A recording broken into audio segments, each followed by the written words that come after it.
बोलो श्री कृष्ण भगवान की जय हो। श्री भागवत महापुराण की जय। श्री मध्य भागवत महापुराण में 15वां अध्याय गिरस्थलों के लिए मोक्ष धर्म का वर्णन। नारद जी ने कहा, युधिष्ठिर, ब्राह्मणों की अलग अलग निष्ठा होती है। कुछ की निष्ठा कर्म में होती है, कुछ की तपस्या में, कुछ की वेदों में, कुछ की आत्मा ज्ञान के अवसर पर अपने कर्म का अक्षय फल प्राप्त करने के लिए ज्ञानी पुरुष को ही यज्ञ में आहुति देने का कार्य सौंपे और उस दिन दक्षिणा दे आदि वह ना मिले तो किसी योगी प्रवचन करने वाले और श्रेष्ठ ब्राह्मणों को ही दान दे। देव कार्य में 2 ब्राह्मणों को और पितु कार्य में 3 ब्राह्मणों को भोजन कराना चाहिए।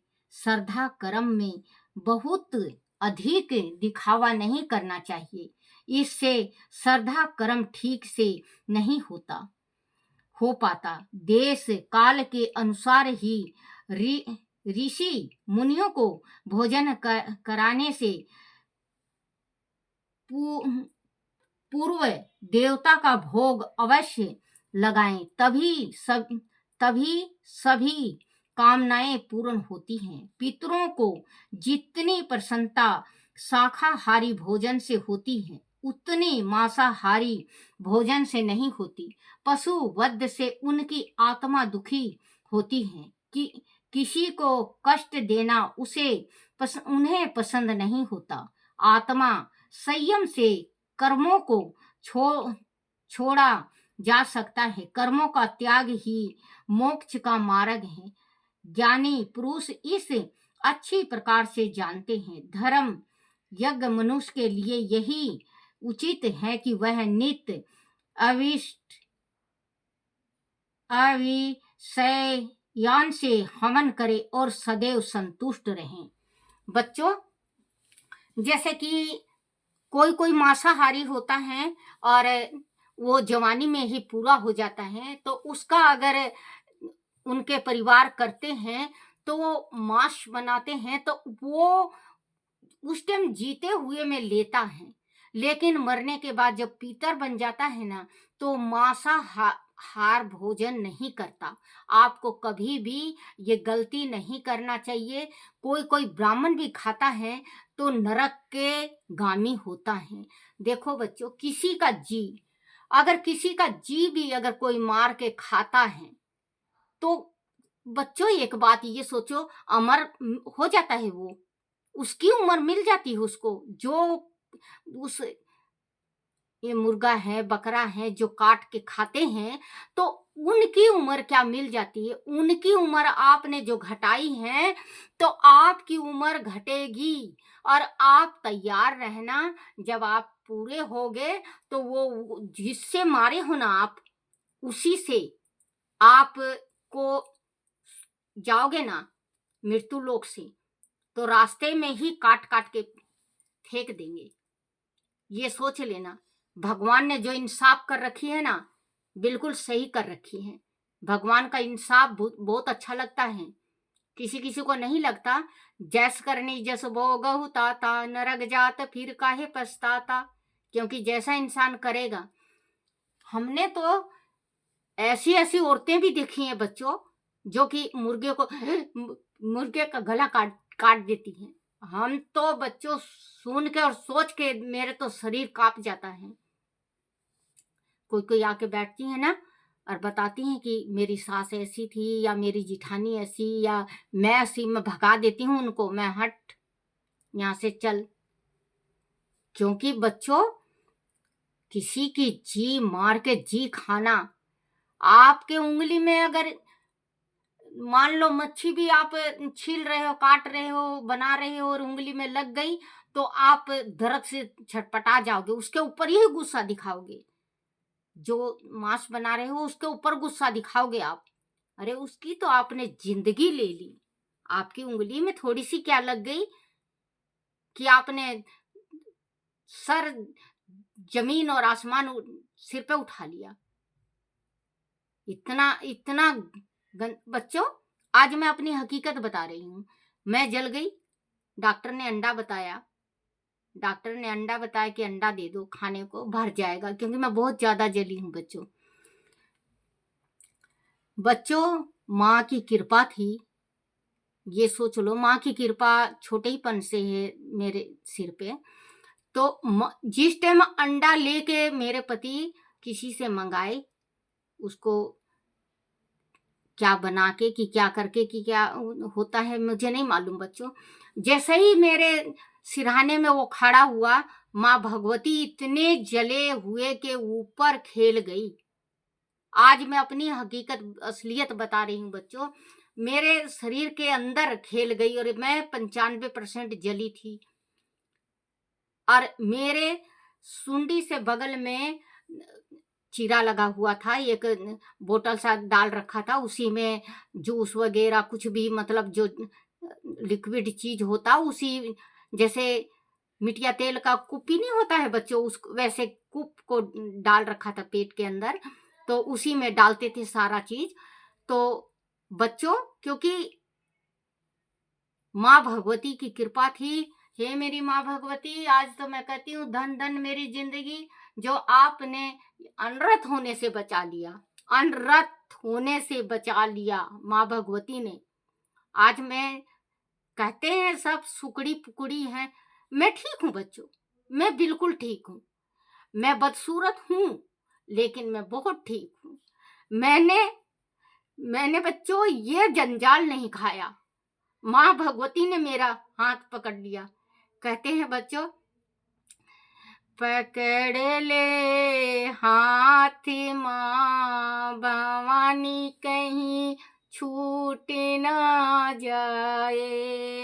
अगर माँ छूट गया तो फिर हम नहीं पाएंगे। क्योंकि उस टाइम अगर माँ भगवती साथ छोड़ देती, आज मैं ग्रंथ, बच्चे सच्ची कह रही हूँ, मैं ग्रंथ में नहीं बैठ सकती। जो मुझे ये अड़ंगा मुझे मेरे पेट में डाल देते, जो अड़ंगा मेरे पेट में डाल देते, तो आज मैं जी नहीं सकती थी। भगवान ने, मेरे माँ भगवती ने, परमात्मा ने, कान्हा ने इस चीज से बचा लिया। मैं दवाई से बची। और बच्चों, दवाई में चाहे कुछ भी हो, देखो बिना देखे मक्खी, कहते हैं कि जब आंख से नहीं देखता तो मक्खी भी निगल जाता है इंसान। वो दवाई का भगवान को पता। लेकिन आज मैं बदसूरत हूं बच्चों, लेकिन मैं परमात्मा की बेटी हूं। तो वो ही कहते हैं, अन्न खाओ ना बच्चों, अन्न खाने से पेट भरेगा। आप तो राक्षस जैसे हो गए। राक्षस जैसे, राक्षस कहते हैं ना, जैसे पहले अदमानु थे, वो मांसाहारी थे। अदमानु जो थे मांसाहारी थे, वो तेरा मेरा उसका इसका मांस खाया करते, तो उनमें घिलान नहीं थी, क्योंकि उनको बनाना नहीं आता था। हमें तो सब कुछ आता है बच्चों। रोटी बना लो, दाल बना लो, सब्जी बना लो, एक से एक सब्जी बना लो, एक से एक रोटी, तरह तरह की रोटी बना लो। एक रोटी नहीं, एक रोटी 10 डिजाइन की रोटियां बनती हैं। पूरी बना लो, सब्जी बना लो, पूड़ा बना लो, खीर बना लो, हलवा बना लो। ऐसी ऐसी चीज खाओ जो शरीर का, जो शरीर खून बन के और आत्मा सो परमात्मा में मिले। अगर मैं गलत कही हूं तो मुझे माफ कर देना। हे मेरे कन्हैया, आप ऐसी ऐसी बात मत कुहाया करो और मुझे माफ कर देना, हे मेरे कन्हैया। तो वही कहते हैं, पितरों को अगर आप भोजन परोस रहे हो तो साफ भोजन परोसो, शुद्ध भोजन परोसो। तो पितर आपको, पितर तृप्त भी होंगे, खाएंगे भी, तृप्त भी होंगे और आपको आशीर्वाद भी देके जाएंगे। ये नहीं कि पितर हमारा बच्चा ये खाया करता तो हम वही चीज बनाएं। पितरों के वास्ते होता है बच्चों सही भोजन। जो सही भोजन होता है, पूरी सब्जी, पेठे की सब्जी, आलू की सब्जी और हलवा या खीर, ये सही भोजन होता है। जो जिमाने का है। मीठा और भी मीठा कुछ बना लो, रसगुल्ला खाते होंगे, रसगुल्ला मंगा लो, लड्डू मंगा लो, कुछ भी मंगा लो। ऐसी ऐसी चीज खिलाओ जो भगवान भी कहे हाँ। क्योंकि भगवान का भोग लगाने के बाद अगर आप पितरों को तृपित करते हो, देते हो, तो पितर तृपित होते हैं। अगर भगवान का भोग लगा के आप पितरों का भोग लगाते हो तो पितर बहुत खुश होते हैं और आपको आशीर्वाद देते हैं। आपके बेल, जो वंश बेल है, वो हमेशा हरा रहेगा। अधिक दिखावा ना करें। अगर मतलब जो आप पितर का वो है, इसमें ध्यान से सुनना बच्चों। योगी प्रवचन करने वाले और श्रेष्ठ ब्राह्मण को ही दान दे। जो योगी है और प्रवचन देता हो उसको दान देना चाहिए, शुद्ध ब्राह्मण को दान देना चाहिए। दान दे। देव कार्य में, देव कार्य का मतलब भगवान का। देव कार्य में दो ब्राह्मण, अगर ब्राह्मण का जैसे आप भगवान का कुछ कर रहे हो तो दो ब्राह्मण होना चाहिए।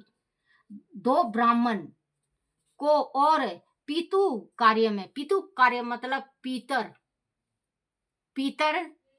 पीतर कार्य में तीन ब्राह्मण, पीतर कार्य में तीन ब्राह्मणों को भोजन कराना चाहिए। श्रद्धा कर्म, जो मतलब पितरों का श्रद्धा कर्म होता है। श्रद्धा कर्म में बहुत अधिक दिखावा नहीं करना चाहिए। जो श्रद्धा करता है पितरों का, तो जो मैं अभी बताई भी ना बच्चों कि भोजन में क्या होता है, अधिक दिखावा नहीं करना चाहिए। अधिक दिखावा के मतलब कोई ब्राह्मण को जिमाने के वास्ते बुला लेता है बच्चों, क्योंकि हम ब्राह्मण हैं और हम जिमने जाते हैं। तो किसी किसी के घर में बच्चों देखना 2 3 4 किस्म की सब्जी मिल जाएगी, और हलवा, खीर, पूरी, और सलाद, अचार, पापड़, मालूम नहीं क्या क्या चीज होता है खाने में, ये होता है। तो ये इसको कहते हैं दिखावा। बच्चों बुरा मत मानना, जो ग्रंथ में लिखा है उसको मैं समझा के बताती हूँ आपको। इसको कहते हैं दिखावा। अगर आप ब्राह्मण को भोजन करा रहे हो, आलू की सब्जी और पेठे की सब्जी, खीर, हलवा और पूरी या परोठा, रोटी भी नहीं होता, परोठा होता है या पूरी, सही तो पूरी होता है। ये होता है ब्राह्मण का जिमाने का, और ब्राह्मण सुख से प्रेम से खाता भी है।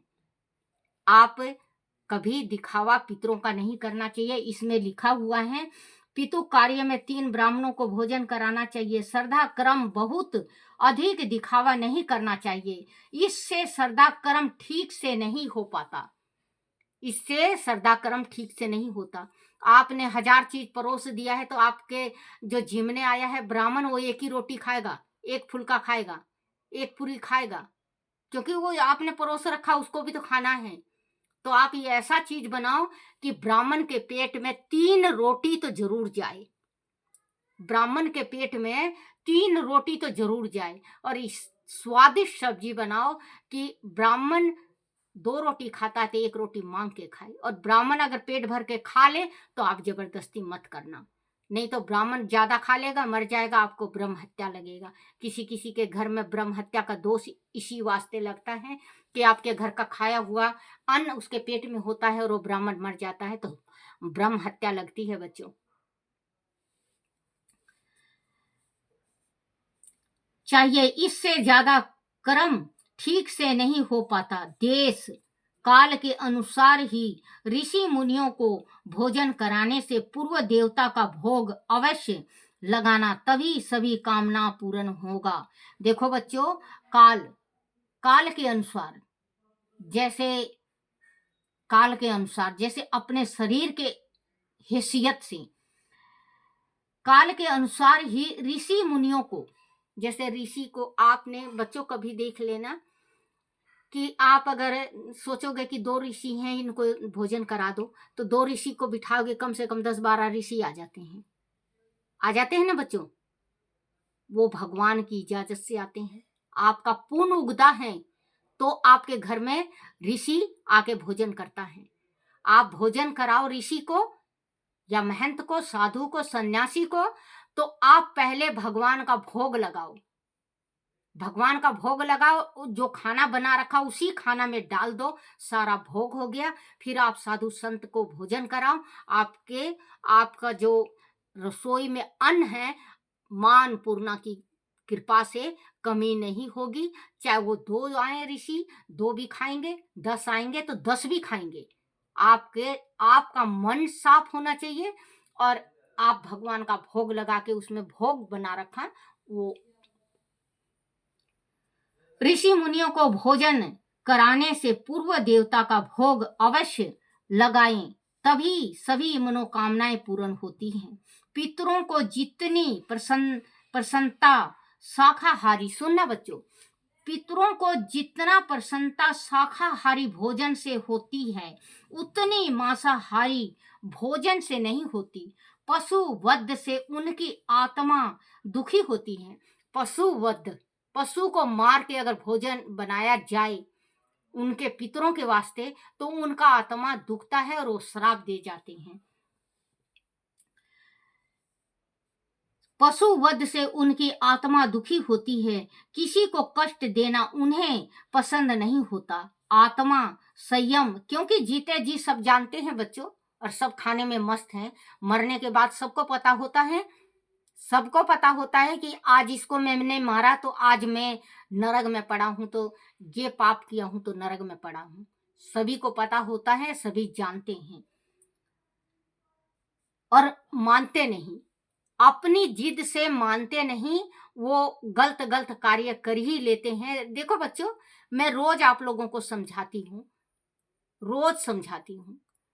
अगर मेरा कोई श्रीमद् भागवत महापुराण सुनता हो और रोज डेली सुनेगा तो बच्चों चैलेंज देती हूं मैं कि वो इंसान बिल्कुल सुधर जाएगा, बिल्कुल। क्योंकि कहते हैं खरबूजे को देख के खरबूजा, तरबूजे को देख के तरबूजा रंग पलट जाता है। तो अच्छे इंसान का साथ लोगे तो अच्छाई होगे। अगर बुरा का साथ पकड़ रखा तो आप में बुराई जरूर आएगी। अगर आप बुरा बेशक से ना करो, लेकिन उसकी बुराई आपके मत्थे जरूर लगेगी, आपके मत्थे जरूर वो बुराई लगेगी। तो बच्चों, आप सुन रहे हो भागवत ये, तो अपने बच्चों तक जरूर लाओ, अपने बच्चों तक जरूर लाओ कि दादी का थोड़ा सा भागवत जरूर, रात को, ज्यादा नहीं तो रात को, ये 20-22 मिनट का होता है बच्चों। कभी कभी मैं बोलती हूँ तो बहुत ज्यादा बड़ा हो जाता है, नहीं तो 20-25 मिनट का होता है। अपने बच्चों को जरूर कहा करो कि दादी का ये जरूर सुनो।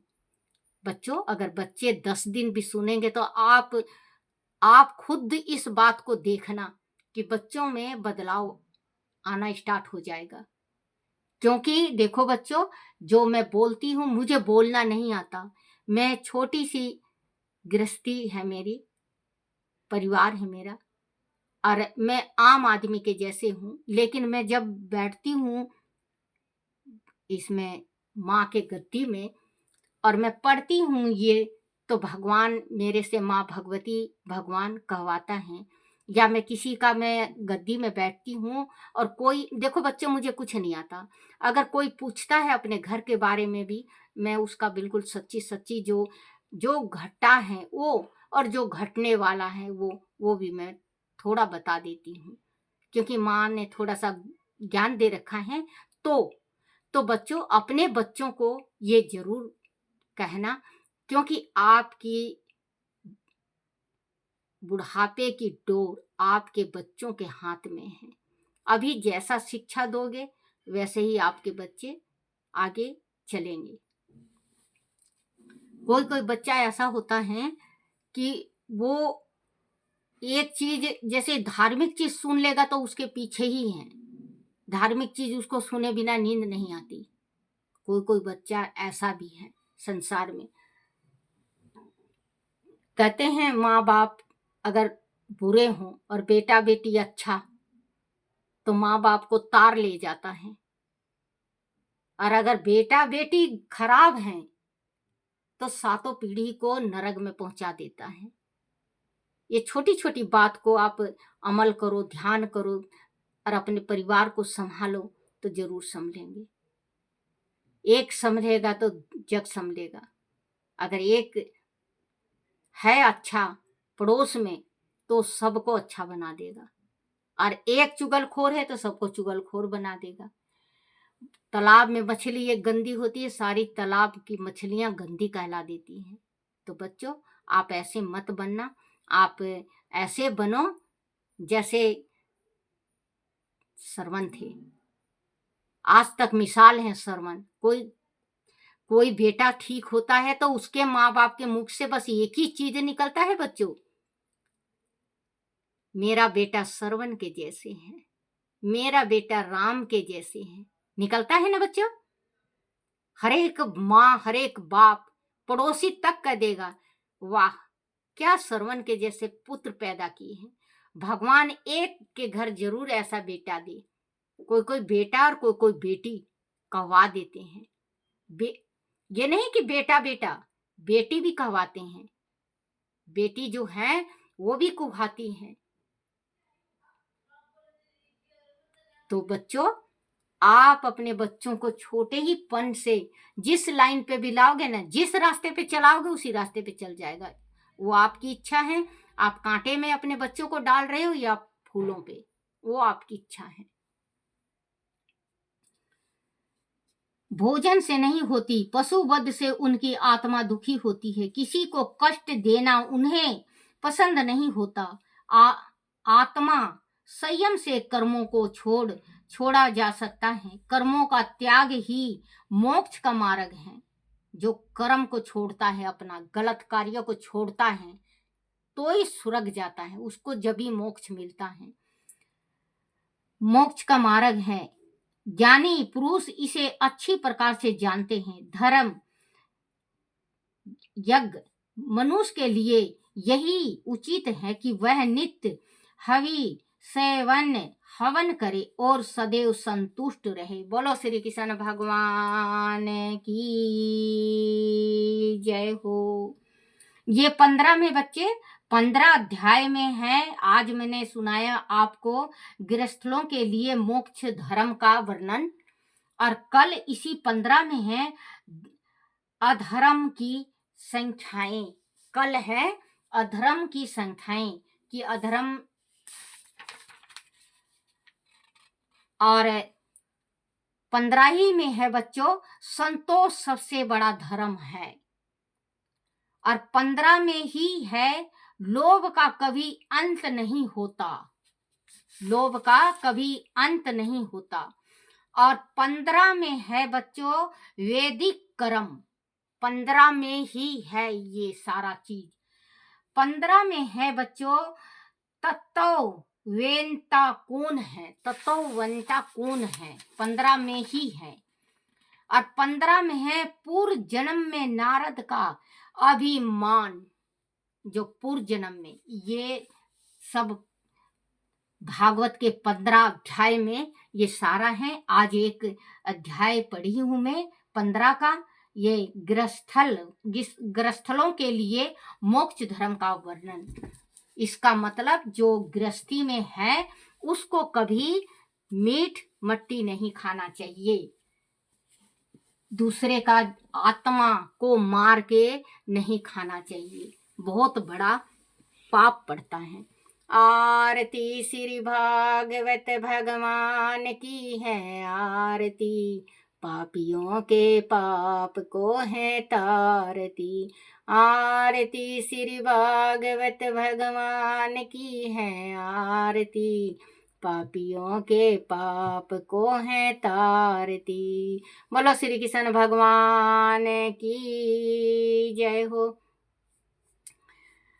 श्री कृष्ण गोविंद हरे मुरारी, हे नाथ नारायण वासुदेवाय, हे नाथ नारायण वासुदेवाय, हे नाथ नारायण वासुदेवाय। बोलो श्री कृष्ण भगवान की जय हो। अपने अपने माता पिता की जय हो, अपने अपने गुरुदेव महाराज की जय। बच्चों, जैसे जोत में अगर ये फूल बन जाए, जोत में अगर ये फूल बन जाता है, तो आप ये सोचना कि अभी मैं कृष्ण भगवान की भक्ति कर रही हूँ, कृष्ण भगवान का ये भागवत कर रही हूँ, तो ये मुझे आशीर्वाद मिलता है भगवान का। जो जोत बनता है तो भगवान का आशीर्वाद मिलता है। अगर पितरों में ये जोत में बत्ती में ये फूल बनता है तो पितरों का आशीर्वाद होता है। अगर माल के भगवती के आगे जोत में ये फूल बने तो इनका आशीर्वाद होता है। तो ये मेरे कृष्ण कन्हैया ने मुझे आशीर्वाद दिया है कि जो भी उल्टे सीधे पढ़ती हूँ, क्योंकि अनपढ़ हूँ बच्चों, जो भी टूटे शब्द मैं पढ़ती हूँ, मेरे कान्हा को वो पसंद आता है, वो कान्हा को बहुत अच्छा लगता है। तो ये मुझे आशीर्वाद देते हैं। बोलो श्री कृष्ण भगवान की जय हो, श्री भागवत महापुराण की जय हो। भोग लगाओ मेरे लड्डू गोपाला, भोग लगाओ मेरे लड्डू गोपाला, भोग लगाओ मेरे लड्डू गोपाला, भोग लगाओ मेरे लड्डू रे गोपाला, भोग लगाओ मेरे छोटे से गोपाला, भोग लगाओ मेरे छोटे से गोपाला, भोग लगाओ मेरे छोटे से गोपाल। हे मेरे कन्हैया, जय मेरे कान्हा, हे मेरे कान्हा, सुख शांति दो, सुख शांति दो, सुख शांति दो, दया करो, दया करो, दया